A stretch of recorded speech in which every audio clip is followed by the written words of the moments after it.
जैसे जैसे हमारे अंदर नेगेटिविटी आते गई, हम अपने गुणों को भूलते गए। वास्तविक आत्मा के जो 7 गुण हैं, ज्ञान, पवित्रता, शांति, प्रेम, सुख, आनंद और शक्ति।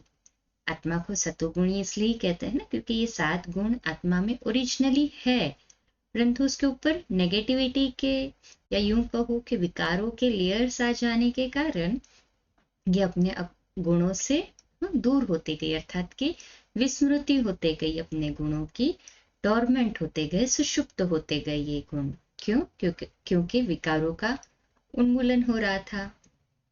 तो जब हमने अपने शरीर का दुरुपयोग करना प्रारंभ किया, तो हम अपनी आध्यात्मिक पराकाष्ठा से नीचे आ गए। हम आत्माएं हैं तथा हमने भौतिक शरीरों के माध्यम से जन्म पुनर्जन्म के चक्र को शुरू किया था। अंततः हमने बुराइयों के लिए अपने शरीर का प्रयोग करना शुरू कर दिया।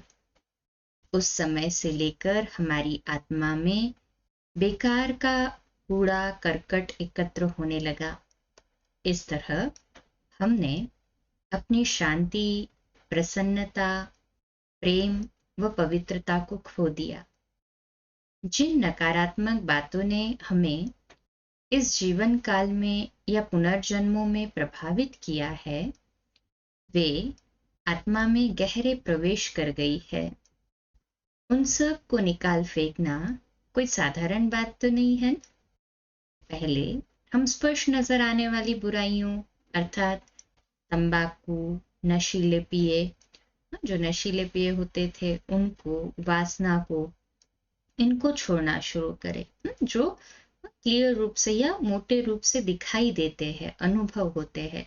उन नेगेटिविटीज को, एडिक्शंस को छोड़ना है जिन पर हम आश्रित हो गए हैं। परंतु वास्तविक मेहनत तो सूक्ष्म बुराइयों जैसे अहंकार को हटाने में है।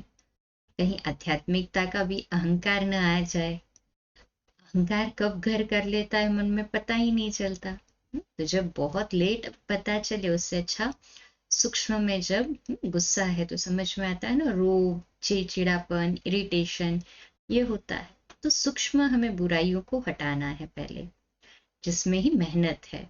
मोटे रूप के इसमें तो इतना सरलता से निकल जाएगा, परंतु सूक्ष्म को निकालना बहुत गहरे अभ्यास की जरूरत है, क्योंकि सबसे पहले तो रियलाइजेशन चाहिए, और रियलाइजेशन करने के लिए हमारा इंट्रोवर्ट होना या यूं कहो कि अंतर्मुखी होना बहुत आवश्यक है। जितना हम अंतर्मुखता की गुफा में बैठते हैं, अर्थात शांत होकर खुद को रियलाइज करते हैं कि मेरे में कौन सी कमियां हैं, क्या मेरे में ऐसी खामियां हैं जिससे मेरी प्रगति भी रुक रही है या वातावरण भी डिस्टर्ब हो रहा है, उन्हें मुझे निकालना है। तो सूक्ष्म बुराइयां हमें ये महसूस नहीं करने देती कि हमारा ईश्वर से संबंध है। तो ये सूक्ष्म बुराइयों को हमें पहले निकालना है, तभी हमारे अंदर ये महसूसता की अनुभूति होगी कि मेरा ईश्वर से डायरेक्ट संबंध है। और जब ये डायरेक्ट संबंध ईश्वर से हमारा पक्का होगा, महसूस होगा, तभी तो हम उन गुणों को अपने अंदर परिपक्वता से धारण कर सकेंगे और विकारों को हटा सकेंगे। तो हमारा मुख्य अभ्यास है योग के प्रयोग से विकारों के सूक्ष्म रूपों को भी योग अग्नि में दग्ध करना, जिसे ही हम कहते हैं ज्वालामुखी योग। योग भी उपरा उपरी नहीं कि 5 मिनट कर लिया, 1 मिनट कर लिया, वो तो केवल हमारे मन की ट्रैफिक को कंट्रोल करने के लिए, अर्थात प्रेजेंट को माइंडफुलनेस में लाने के लिए होता है।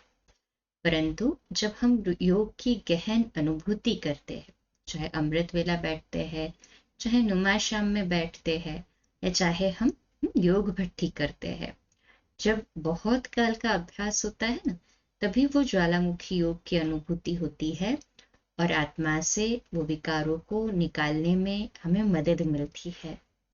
ये अभ्यास बढ़ाते चले और विकारों की सूक्ष्म गति को समझकर उसे निकाले, जिससे आत्मा के ओरिजिनल गुण ऑटोमेटिकली जो डोरमेंट हो गए थे वो सुषुप्तता से पुनः उद्बोध, हाँ, पुनः वापस से वो उजागर हो जाएंगे, वो पुनः निखर जाएंगे।